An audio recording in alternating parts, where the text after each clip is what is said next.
ეთერში პოსტების მთავარი საინფორმაციო გამოშვება მე ანა აშორდიავარ. ნაურუმ ოკუპირებული აფხაზეთისა და ცხინვალის დამოუკიდებელ სახელმწიფოებად აღიარება უკან წაიღო დიპლომატიური ურთიერთობების გაუქმების შესახებ აქტი ნაურუს მთავრობის ვებგვერდზეა გამოქვეყნებული. გადაწყვეტილებას მიესალმება ოფიციალური თბილისი. საგარეო საქმეთა სამინისტრო მზად არის დაამყაროს დიპლომატიური ურთიერთობები ნაურუს რესპუბლიკასთან და ხელი შეუწყოს საერთო ინტერესების საფუძველზე ორმხრივი თანამშრომლობის გააქტიურებას. თეკლა ბესტავიშვილი გიამბობთ. საქართველოს არაღიარების პოლიტიკის კიდევ ერთი წარმატება ნაურუს რესპუბლიკამ ოკუპირებულ აფხაზეთთან და ეგრეთ წოდებულ სამხრეთ ოსეთთან დიპლომატიური ურთიერთობები გააუქმა. საგარეო უწყების ხელმძღვანელი ამ გადაწყვეტილებას ქართული დიპლომატიის მნიშვნელოვან წარმატებად აფასებს და ამბობს, რომ ეს საერთაშორისო პარტნიორებთან მრავალწლიანი მუშაობის შედეგია. თავის დროზე, როდესაც ნაურუს მიერ მიღებული იქნა გადაწყვეტილება დიპლომატიური ურთიერთობების დამყარების შესახებ, ეს იყო საერთაშორისო სამართლის და ნორმების უხეში დარღვევა, რა თქმა უნდა, ჩვენ მუდმივად მუშაობდით სხვადასხვა პარტნიორებთან იმისათვის, რომ ეს გადაწყვეტილება უკანყოფილიყო წაღებული, განსაკუთრებით აღსანიშნავია ბოლო პერიოდში განხორციელებული მუშაობა. პირველ რიგში მინდა რომ მიულოცო ყველა დიპლომატს, ვინც არიშურებს ძალისხმევას საქართველოს სუვერენიტეტისა და ტერიტორიული მთლიანობის დაცვისათვის საერთაშორისო ასპარეზზე მუშაობისთვის.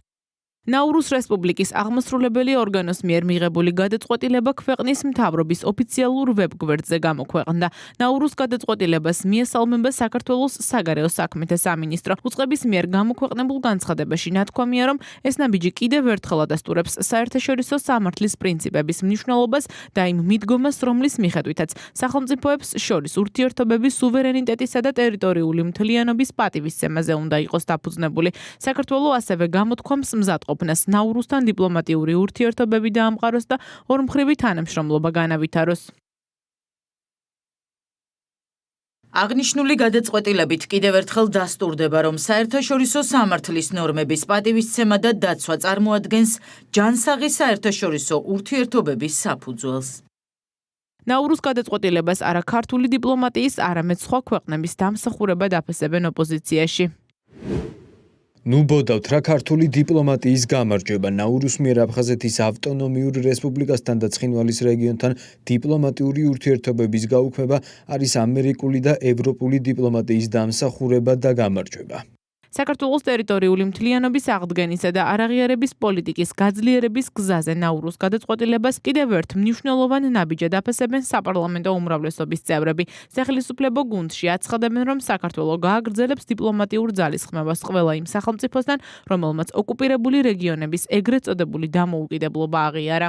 ეს სახელმწიფო ინტერესი არ ითვალისწინებს აფხაზეთთან ან სამხრეთ ოსეთთან კვაზი წარმონაქმნთან ურთიერთობებს დიპლომატიურ დონეზე საქართველოს როგორც სახელმწიფო მისთვის უფრო მემზიდველი, ესევე როგორც აი ამ მცირე კუნძულის ქვეყნების უმრავლესობისათვის საკმაოდ გააქტიურდა მათთან ურთიერთობა. ეს არის მოგვი კიდევ ერთხელ კარგი პირველი ნაბიჯი, ჩვენ გავაგრძელებთ სწორედ ამ ძალისხმევას, რაც არის ზოგიერთი ქვეყნის მხრიდან ოკუპირებული რეგიონების ეგრეთ წოდებული აღიარება და ზოგადად ტერიტორიული მთლიანობის აღდგენა საქართველოში. ეს არის აღიარება როგორც უპირველეს ყოვლისა პატივისცემა საერთაშორისო სამართლის, მაგრამ ასევე აღიარება ჩვენი ქვეყნის სწორი საგარეო პოლიტიკის, საგარეო საქმეთა სამინისტროს სწორი გამართული საქმიანობის. შესაძლებელია ნებისმიერი, ვინც აღიარებს ჩვენი ქვეყნის მთლიანობას, იმათთან ჩვენ გვექნება დიპლომატიურიც ახლო პარტნიორული მეგობრული ურთიერთობა. ქართული საგარეო პოლიტიკა და ჩვენი საგარეო პრიორიტეტები, რომ არაღიარების მაქსიმალურად დაცვა და მისი შემდგომი კიდევ უფრო მეტად გამტკიცება, ამის დანახვა არ სურთ რადიკალებს, სწორედ ქართული ოცნების ხელისუფლების სწორი პოლიტიკის შედეგია ის, რომ ცალკეული ქვეყნები, ვინც აფხაზეთის დამოუკიდებლობა აღიარა და ამით პრაქტიკულად ქვეყნის სუვერენიტეტი ჯეჭვის ქვეშ დააყენა, უკან იწვევენ. ნაურუს გადაწყვეტილებას განსაკუთრებული მნიშვნელობა აქვს იმის გათვალისწინებით, რომ ეს ქვეყანა წლების განმავლობაში იმ სახელმწიფოთა შორის იყო, რომლებმაც საქართველოს ოკუპირებული რეგიონების დამოუკიდებლობა აღიარეს. ნაურუმ ეს გადაწყვეტილება 2009 წელს მიიღო. მორგი კორუფციული სკანდალი უკრაინაში საქმეში ფიგურირებს ზელენსკის პარტიის ლიდერი დავით არახამია. უკრაინული მედია არ გამორიცხავს, რომ სამართალდამცავმა უწყებებმა ის მალე ეჭვმიტანილად გცნონ.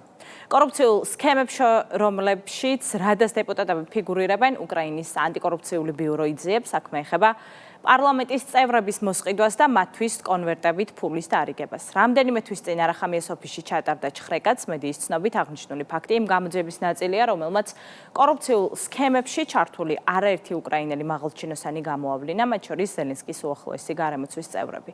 ზოსო ელისაშვილი გიამბობთ. უკრაინის ანტიკორუფციული სააგენტოების სამიზნეში ანდრეი ერმაკის შემდეგ დავით არახამია მოხვდა. უკრაინული მედიის ცნობით უწყებები რადას დეპუტატების მოსყიდვის საქმეზე მუშაობენ, სადაც მთავარ ფიგურანტად სწორედ ზელენსკის პარტიის ლიდერი იკვეთება. რაც შეეხება ერმაკს, რომლის საქმეზეც ნაბუდა საპი არახამიამდე მუშაობდნენ, დააკავეს, თუმცა პროკურატურამ აღკვეთის ღონისძიების სახით $3 მილიონ მეტი მოითხოვა, რისი გადახდის შემდეგაც ფულის გათეთრებისთვისა და კორუფციულ სქემებში მონაწილეობისთვის დაკავებულმა უკრაინის პრეზიდენტის ადმინისტრაციის ყოფილმა უფროსმა საპატიმრო დატოვა.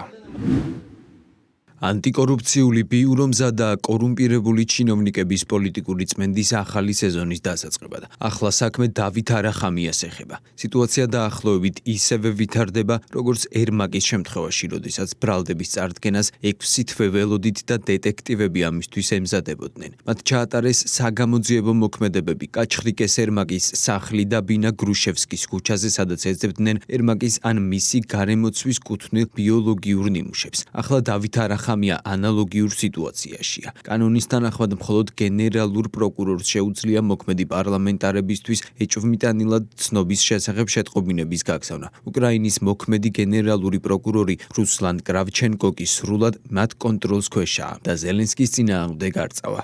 მედია საშუალებების ინფორმაციით ნაბუმდა საპმა არახამიას თანაშემწე ბოლო 7 თვის განმავლობაში ორჯერ შეამოწმეს უწყებების წარმომადგენლები მოსყიდვის დამადასტურებელ კონკრეტულ მტკიცებულებებს ეძებენ. გამოცემები არახამიას გაზრდილ გავლენებზეც საუბრობენ და უკრაინის თავდაცვის მინისტრის გადაყენებაშიც მის კვალზე ამახვილებენ ყურადღებას.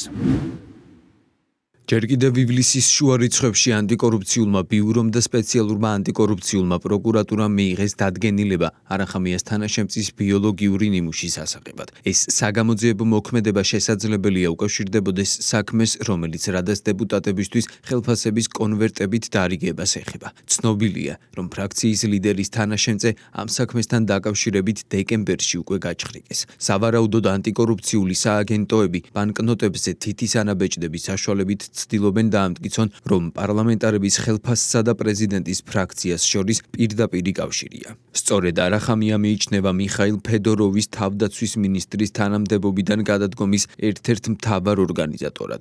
ნაცმოძრაობაში მათი მოკავშირის წინააღმდეგ წამოწყებული საქმის შეფასება არ სურთ. პარტიაში ამბობენ, რომ იქამდე სანამ არახამიას ბრალი არ დაუდასტურდება, კომენტარს ვერ გააკეთებენ. რა მოხდება ხა წინასწარ ესე უბრალოდ ინფორმაციის საფუძველზე თუ რაღაც გავრცელებული ინფორმაციის საფუძველზე მე გაცხადებას ვერ გავაკეთებ. კონკრეტულად სახელ და გვარებს რო ასახელებ, ჯერ უნდა გაირიყვეს ეს საბოლოო ჯამში ეს ადამიანებს უკავშირდება თუ არ უკავშირდება. ქართულ ოცნებაში გამოძიების შედეგებს ელოდებიან, თუმცა უსვამენ ხაზს, რომ უკრაინელი მაღალჩინოსნები კორუფციაში არაერთხელ ამხილეს. საქმის აღძვრა კი შესაბამისი მტკიცებულებების გარეშე არ ხდება. როგორც სახელისუფლებო გუნდში უსვამენ ხაზს, კორუფციაში მხილებული უკრაინელი პოლიტიკოსების საქმეები საზოგადოებას აჩვენებს თუ რა მორალისა და ღირებულებების ადამიანები ესხმოდნენ თავს საქართველოს და მოსახლეობას ომში ჩართვისკენ მოუწოდებდნენ.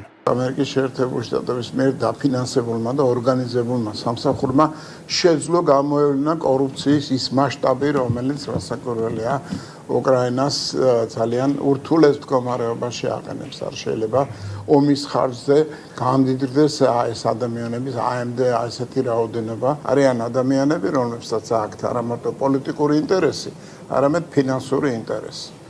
და ეს არის ტრაგედია და უბედურება, როდესაც ამ სისხლის მორევში ყოფ უკრაინას ხელმძღვანელობაში გამოუჩნდება ადამიანები, ვინც ომის ხარჯზე გამდიდრდნენ და განსაკუთრებით მაშინ, როცა მსოფლიო ფინანსურად ესოდენ სერიოზულად ეხმარება უკრაინას. სამწუხარო იქნება თუ დადასტურდება კიდევ ერთი ფაქტი, რომელიც დაკავშირებულია კორუფციულ საქმიანობასთან იმ პერიოდში, რა პერიოდშიც მიმდინარეობს ამ ქვეყანაში საომარი მოქმედებები და უდანაშაულო ადამიანები იხოცებიან და რა თქმა უნდა დაველოდოთ უნდა ჩვენ რეალურად ფაქტებს, რაც დაიდება, თუმცა ერთი რამაა, რომ რაც გამოვლინდა აქამდე, ჩვენ არავინ არ გვინახავს უკრაინული მხარეს მაღალ ჩინოსნები არც დასჭილი, უბრალოდ ერთ-ერთი რაც შეიძლება ამას მოყვეს, რაც ვნახეთ, არის მხოლოდ მათი თანამდებობიდან გადაყენება. დღე არ გავიდოდა, რომ უკრაინელი მაღალ ჩინოსნებისგან რაღაცა ესეთი კრიტიკული განცხადებები არ ყოფილიყო საქართველოს მიმართ, რაც იმასაც ვაღიარებთ, რომ დღევანდელ დღეს რა თქმა უნდა შეერბილებულია ტონიც და შემცირებულია ესეთი განცხადებებიც. თუმცა თავისთავად მიუღებელია ნებისმიერი განცხადება, ნებისმიერი ნაბიჯი, რომელიც შეიძლება იყოს განხილული სხვა ქვეყნის შიდა პოლიტიკაში ჩასარევად. უკრაინულმა საგამოძიებო უწყებებმა პრობლემები ზელენსკისა და მის გარემოცვას არაერთხელ შეუქმნეს. უკრაინული მედიის ცნობით ზელენსკიმ ნაბუს სწორედ მისი უახლოესი გარემოცვის კორუფციული საქმიანობით დაინტერესება არაპატია და ანტიკორუფციული ბიუროს შესაზღვრად დაინიცირებული კანონპროექტი რადას მიაღებინა. უწყება კი პოლიტიკური ნიშნით დანიშნულ გენერალურ პროკურორს დაუქვემდებარა. აღნიშნულ საპროტესტო აქციები და ევროკავშირის წარმომადგენლების ნეგატიური რეაქცია მოყვა, რის შემდეგაც ზელენსკი იძულებული გახდა უკან დაეხია. ოფიციალური თბილისის შეერთებულ შტატებთან ურთიერთობების გადატვირთვის მოლოდინშია პოზიტიური სიგნალებია ტრამპის ადმინისტრაციის მხრიდანაც. ამ ფონზე სახელმწიფო გუნდი ცალკეული ჯგუფების მხრიდან ქართულ-ამერიკული ურთიერთობების დაზიანების მიზანმიმართულ მცდელობებზე საუბრობს და ჯო ვილსონის განცხადებას პასუხობს. ოპოზიციის ლობისტი კონგრესმენი ამჯერად საქართველოში სიძულვილის წინააღმდეგ ბრძოლას ეწინააღმდეგება და მორიგი კანონპროექტის ინიციირებას აანონსებს. ქართული ოცნება კი ჯო ვილსონის ფინანსურ და პოლიტიკურ ინტერესებზე მიუთითებს და აცხადებს, რომ ამერიკელი კონგრესმენი ქართული ოპოზიციის მსგავსად სიტყვის თავისუფლებასა და შეურაცხყოფას შორის ზღვარს ვერ ავლებს. საულმე გობრონიძე გიამბობთ.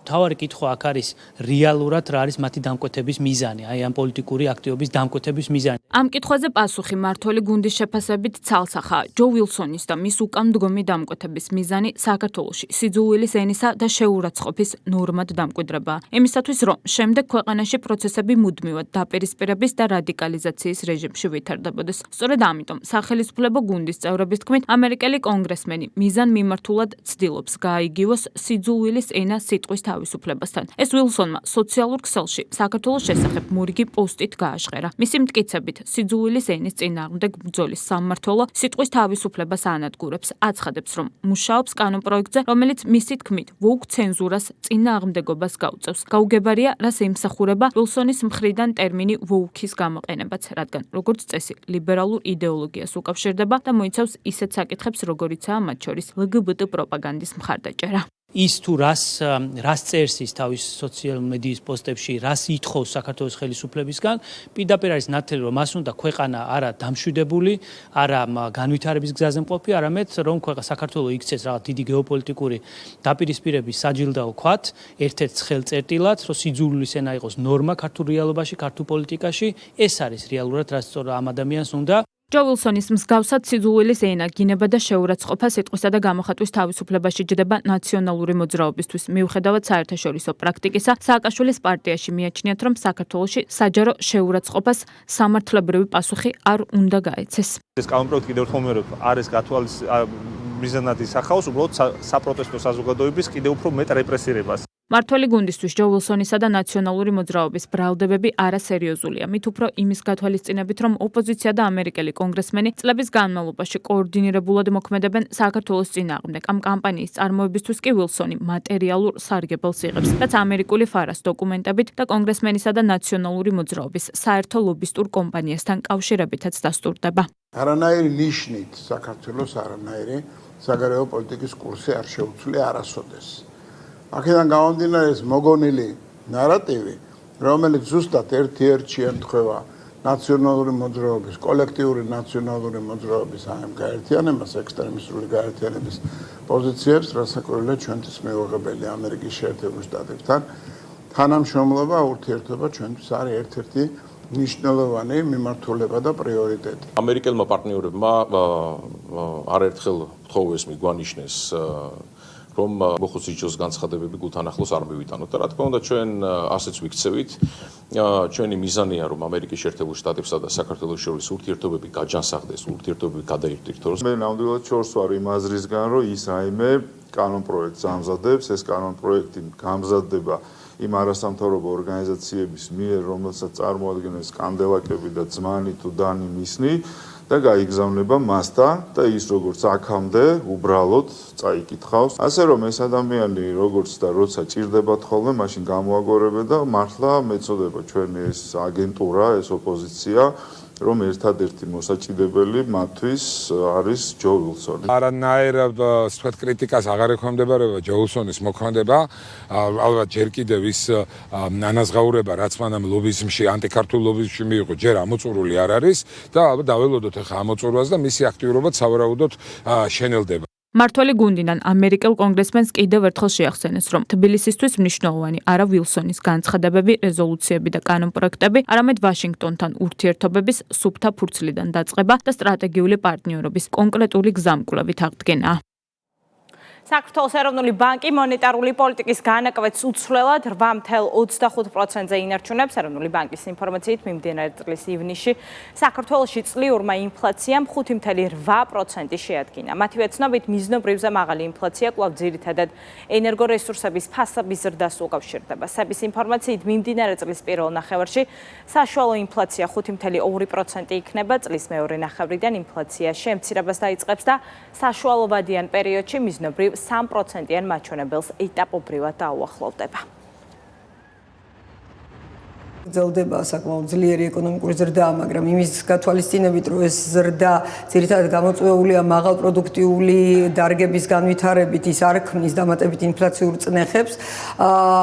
ინფლაცია, რა თქმა უნდა, შედარებით მაღალი არის, მაგრამ ძირითადად განპირობებულია გარე ფაქტორებით და ამაზე მეტყველებს ის ფაქტი, რომ საბაზო ინფლაცია, რომელიც უკეთას ახავს ფუნდამენტურ ტენდენციებს, კვლავაც მიზნობრივ დონესთან ახლოს ნარჩუნდება, თუმცა ამავდროულად ძალიან დიდი დოზით გაურკვევლობა ნარჩუნდება გეოპოლიტიკურად, გარე ფაქტორების თვალსაზრისით. ცეცხლსასროლი იარაღისა და საბრძოლო მასალის მართხსაწინააღმდეგო გასაღების ფაქტზე სახელმწიფო უსაფრთხოების სამსახურმა უცხო ქვეყნის მსხვილი კრიმინალური დაჯგუფების 3 წევრი დააკავა. გამგეობის ინფორმაციით, მათ საქართველოში სარეალიზაციოდ უკანონო ცეცხლსასროლი იარაღები და საბრძოლო მასალა შემოჰქონდათ. ჩხრეკის შედეგად ნივთმტკიცება დამოღებულია სარეალიზაციოდ გამზადებული უკანონო ცეცხლსასროლი იარაღები, საბრძოლო მასალა, სავარაუდოდ ნარკოტიკული საშუალება და ელექტრონული მოწყობილობები. პირველადი დათვალიერებით მოწყობილობებში ნაპოვნია სხვადასხვა დანაშაულებრივი ქმედების, მათ შორის განსაკუთრებით დიდი ოდენობის ნარკოტიკული საშუალებების რეალიზაციის ამსახველი ფოტო-ვიდეო მასალა. ნივთმტკიცებები ექსპერტიზაზეა გადაგზავნილი. დაკავებულებს 9 წლამდე თავისუფლების აღკვეთა ემუქრებათ. შინაგან საქმეთა და ჯანდაცვის მინისტრები 2022 წელს გუდაურთან მომხდარი ტრაგედიის ადგილზე იმყოფებოდნენ. სულხან თამაზაშვილმა და მიხეილ სარჯველაძემ სამსახურეობრივი მოვალეობის შესრულების დროს დაღუპულების ხსოვნას პატივი მიაგეს და მემორიალი გვირგვინით შეამკეს. გარდაცვლილთა სულების მოსახსენიებელ პანაშვიდს ასევე დაესწრნენ ძალოვანი და ჯანდაცვის სამინისტროს წარმომადგენლები, მეხანძრე მაშველები, სასაზღვრო პოლიციის ფრინავები და გარდაცვლილთა ოჯახის წევრები. ტრაგიკული შემთხვევა 4 წლის წინ გუდაურთან მოხდა, რა დროსაც ბორტზე მყოფი 8 ადამიანი შინაგან საქმეთა სამინისტროს სასაზღვრო პოლიციის ფრინავები, საგანგებო სიტუაციების მართვის სამსახურის მაშველები და ექიმები დაიღუპნენ.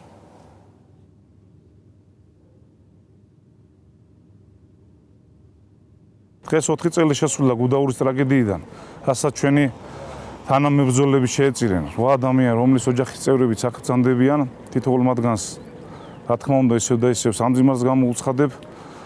დიდ მადლობას ვეთქვი ყველა იმ ადამიანს, ვინც დღევანდელი დღე გულთან მიიტანა, მოვიდნენ, დააფასეს მემორიალის შეამკეს, ჩვენ ხელმძღვანელობას ვეთქვი. რა თქმა უნდა, მადლობას მობრძანებისთვის და თითოეულ ამ ადამიანის დაფასებისთვის. გუდაურში ვერტმფრენის კატასტროფის დროს გარდაიცვალა 8 ადამიანი, მათ შორის 2 ჩვენი მეხანძრე მაშველი იყო. დღეს კიდევ ერთხელ მოვედით, რომ პატივი მივაგოთ ამ ადამიანების მარადიულ ხსოვნას. მადლობა თითოეულ მათგანს, მადლობა მათ ოჯახებს. არასოდეს არ დაგვავიწყდება მათი ღვაწლი.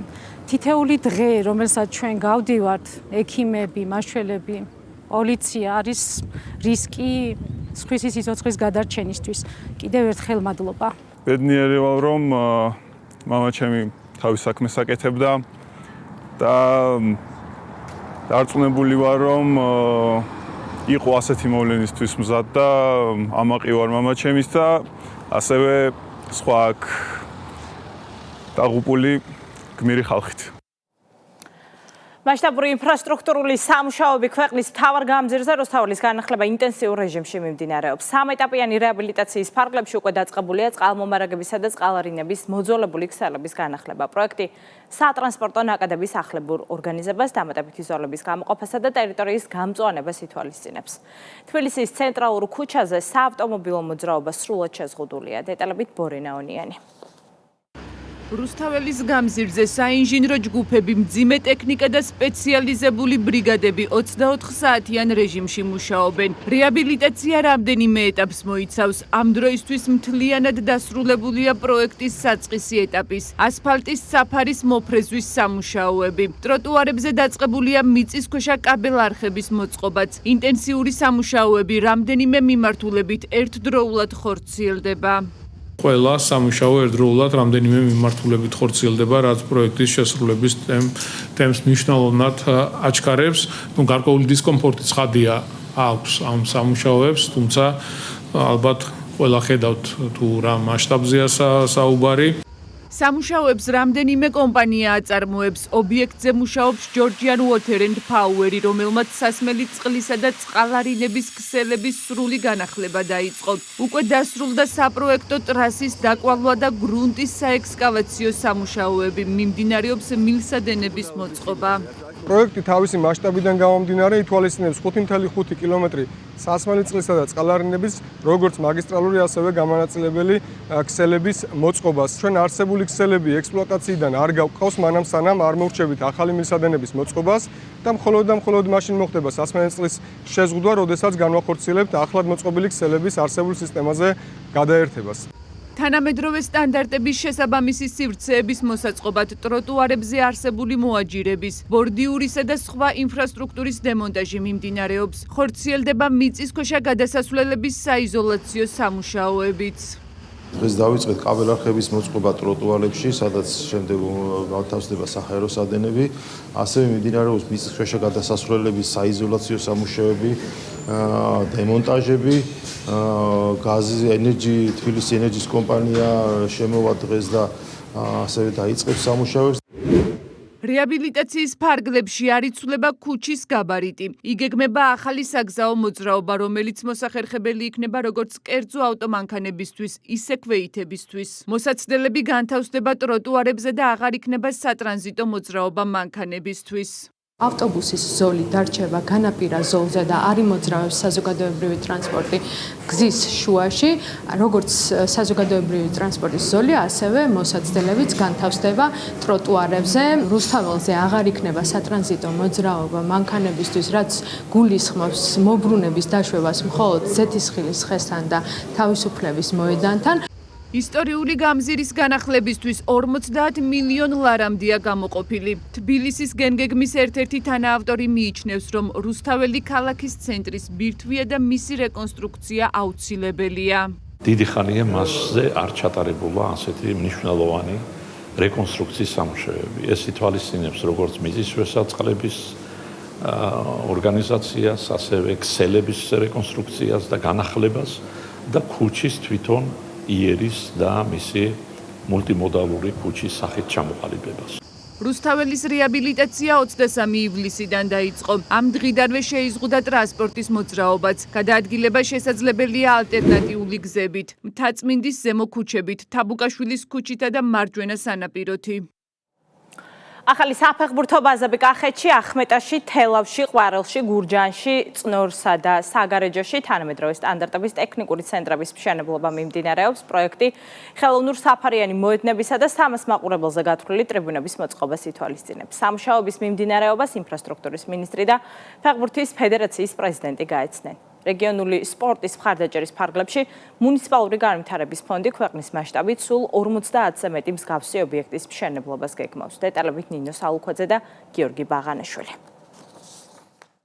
კახეთის რეგიონში თანამედროვე სპორტული ინფრასტრუქტურის მშენებლობა აქტიურ ფაზაშია. ერთდროულად 6 მუნიციპალიტეტში, ახმეტაში, თელავში, ყვარელში, გურჯაანში, წნორსა და საგარეჯოში თანამედროვე საფეხბურთო მოედნები ეწყობა. პროექტის მიხედვით თითოეული სტადიონი 300 მაყურებელზე გათვლილი ტრიბუნით, საშხაპეებით, სამედიცინო ოთახებით და სპორტსმენებისთვის საჭირო ყველა აუცილებელი ინვენტარით აღიჭურება. რეგიონში მიმდინარე სამუშაოები ინფრასტრუქტურის, ასევე გარემოს დაცვისა და სოფლის მეურნეობის მინისტრებმა მუნიციპალური ფონდის ხელმძღვანელთან ერთად პირადად დაათვალიერეს. არასდროს ამ მასშტაბის სამუშაოები არ ყოფილა საქართველოში. დაახლოებით 55 ლოკაციაზე შენდება ტექნიკური საფეხბურთო მოედანი, ასევე შენდება ათობით სარაგბო მოედნები და მულტიფუნქციური კომპლექსები. უკვე რამოდენიმე ტექნიკური ცენტრი მზად იქნება და დასრულდება ნოემბრის თვეში და ასევე მომავალი წლის დასაწყისში დასრულდება დანარჩენი. მუნიციპალური განვითარების ფონდი ამ დროისთვის ქვეყნის მასშტაბით 50-ზე მეტი თანამედროვე საფეხბურთო ტექნიკური ცენტრისა და ხელოვნურ-საფარიანი სტადიონის მშენებლობას ახორციელებს, თუმცა კახეთისთვის ეს ერთადერთი სიახლე არ არის. თელავში უკვე მიმდინარეობს UEFA-ს მესამე კატეგორიის ახალი 4500 მაყურებელზე გათვლილი ცენტრალური სტადიონის პროექტირება. დღეს მინისტრი პროექტის ავტორებსა და არქიტექტორებს შეხვდა, სადაც სამომავლო გეგმები დეტალურად განიხილეს. ახალი სტადიონი საერთაშორისო სტანდარტების შესაბამისად აშენდება და ის მოიცავს სპორტსმენებისთვის ოფიციალური პირებისთვის, მედიისა და მაყურებლებისთვის საჭირო სრულ ინფრასტრუქტურას, რაც რეგიონს საერთაშორისო მატჩების მასპინძლობის შესაძლებლობას მისცემს. მიმდინარეობს ყველა მუნიციპალიტეტში საფეხბურთო ტექნიკური ცენტრების მშენებლობა, რომელიც არის ძალიან მნიშვნელოვანი ადგილობრივი ახალგაზრდების ჯანსაღი ცხოვრების წესით და დანერგვისთვის. კახეთის რეგიონში მიმდინარე მოედნები წლის ბოლომდე დასრულდება. ყვარელს ძალიან ჭირდება მსგავსი ინფრასტრუქტურა, განსაკუთრებით ახალგაზრდებს, რომელიც დარწმუნებული ვარ, რომ ეს ობიექტი მოტივაციას მისცემს, რომ ისინი ჩაერთონ ითამაშონ ფეხბურთი, იყვნენ სპორტით დაკავებულები და ძალიან მიხარია მე, რომ ესეთი არაჩვეულებრივი პროექტები ხორციელდება. კახეთში სპორტული ინფრასტრუქტურის განახლება ადგილობრივი ახალგაზრდებისთვის ახალ შესაძლებლობებს აჩენს. ხარისხიანი სავარჯიშო გარემო შექმნა, თანამედროვე ტექნიკური ცენტრები და თელავის ახალი საერთაშორისო სტადიონი არა მხოლოდ ჯანსაღი ცხოვრების წესის პოპულარიზაციას, არამედ რეგიონში სპორტული ტურიზმის განვითარებასაც შეუწყობს ხელს. 26 ივლისს თბილისის საერთაშორისო აეროპორტში რეკორდული რაოდენობის 196 აფრენა-დაფრენა განხორციელდა. ინფორმაციას საჰაერო ნავიგაციის უსაფრთხოების ევროპული ორგანიზაცია ავრცელებს. ევროკონტროლის ცნობით, სამოქალაქო ავიაციაში აფრენა-დაფრენის ზრდა თვითმფრინავების მიერ შესრულებული რეისების რაოდენობის მატებას ნიშნავს, რაც პირდაპირ უკავშირდება საქართველოს მთავრობის სწორ და თანმიმდევრულ პოლიტიკას სამოქალაქო ავიაციის განვითარების კუთხით. მონაცემები პირდაპირ მიუთითებს ქვეყანაში ფრენების ოდენობის ზრდა დინამიკაზე. ევროკონტროლმა ინფორმაცია როგორც საქართველოს, ისე ევროპის სანავიგაციო სივრცეში შემავალი სახელმწიფოების შესახებ გამოაქვეყნა. კვლევის შედეგები ევროპაში ფრენების რაოდენობრივ და ხარისხობრივ მახასიათებლებს შეეხებოდა.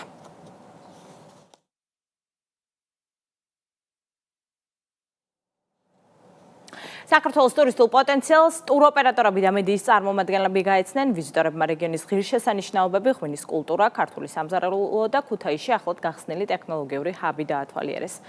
მიზანი იმერეთის ტურისტული შესაძლებლობების გაცნობა, ადგილობრივ მეწარმეებთან საქმიანი კავშირების გაღრმავება და ახალი ტურისტული პროდუქტების შექმნის ხელშეწყობა. ლევან წუწუნავას და თეონა ფარულავას სიუჟეტი.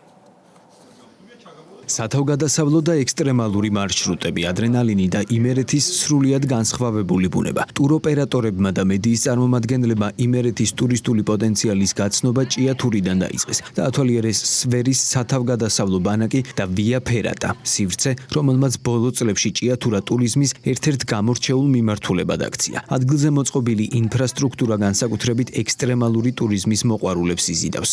ეხლა ვიმყოფებით სოფელ სვერში, კლდეზე საცოცხლო ლოკაციაზე და ამის გარდა ჩვენი ბანკის ტერიტორიაზე გვაქვს ბევრი სხვა და სხვა გასართობი ატრაქცია, როგორებიც არის ტბის ტურები, ღვინის ტურები. ვიმყოფებით სვერის სათავგადასავლო ბანაკში, სადაც სთავაზობენ ექსტრემალურ ტურიზმს, რომელიც საქართველოსთვის არც ისე ძველია, შედარებით ახალია და ვფიქრობ, რომ ტურისტულებისთვის ძალიან კარგი პოტენციალია ასევე, რომ გაზარდონ თავიანთი სერვისების რაოდენობა. მედიატური წყალტუბოში გაგრძელდა, სიმწვანეში მოქცეული ტბა, ნავით გასეირნება და დასასვენებელი სივრცეები სტუმრებისთვის კიდევ ერთი განსხვავებული სანახაობა აღმოჩნდა. ტუროპერატორებმა და მედიის წარმომადგენლებმა ტურისტული სერვისები ადგილზე დაათვალიერეს. ჩაერთნენ სხვადასხვა აქტივობაში და შთაბეჭდილებები გაგვიზიარეს. შიდა ტურიზმის განვითარების გარეშე ზოგადად ვერ ვისაუბრებ ტურიზმის განვითარებაზე და ამ ხრივ ძალიან კარგია ეს პოზიტიური ნაბიჯები. ტური ქუთაისში გაგრძელდა. ადგილობრივმა გიდებმა სტუმრებს თეთრი ხიდი, ქალაქის ისტორიული ქუჩები და კულტურული მემკვიდრეობა გააცნეს. განსაკუთრებული ინტერესი ხელოვნურ ინტელექტზე დაფუძნებულმა ახალმა აპლიკაციამ გამოიწვია, რომელიც თეთრი ხიდის მიმდებარე ტერიტორიაზე ისტორიულ პერსონაჟებს აცოცხლებს და ვიზიტორებს ქალაქის მემკვიდრეობას სრულიად განსხვავებული ფორმით აცნობს. საქართველოში პირველად ვარ, რაც ვნახე, ჩემზე დიდი შთაბეჭდილება მოახდინა. მოხიბლული ვარ იმერეთის მხარის ბუნებით და ვფიქრობ, აქ კვლავ სიამოვნებით ჩამოვალ. ჩვენ ვცდილობთ, რომ რაც შეიძლება მეტად გავაცნოთ როგორც დამსვენებლებს, გავაგებინოთ, ასევე ტურისტულ კომპანიებს, რომ შემდგომ მათ ტურებში გამოიყენონ და მრავალფეროვანი განსხვავებული ტურები შექმნან. ტურის მონაწილეები ქუთაისში ახლად გახსნილ ტექნოლოგიურ ჰაბსაც ეწვივნენ. თანამედროვე ლაბორატორიები, საგანმანათლებლო სივრცეები, სამეცნიერო მუზეუმი და სტარტაპების განვითარების გარემო. ეს ის შესაძლებლობებია, რომლებიც ჰაბს რეგიონში ინოვაციების განვითარების ერთ-ერთ მნიშვნელოვან ცენტრად აქცევს. თითოეული ექსპონატი წარმოადგენს საბუნებისმეტყველო საგნებიდან, განსაკუთრებით ფიზიკიდან, ინჟინერიიდან, ტექნოლოგიებიდან ცნობილ კანონებს და შეუძლიათ ამა თუ იმ ფიზიკის კანონების უშუალოდ პრაქტიკაში დანახვა და განხორციელება.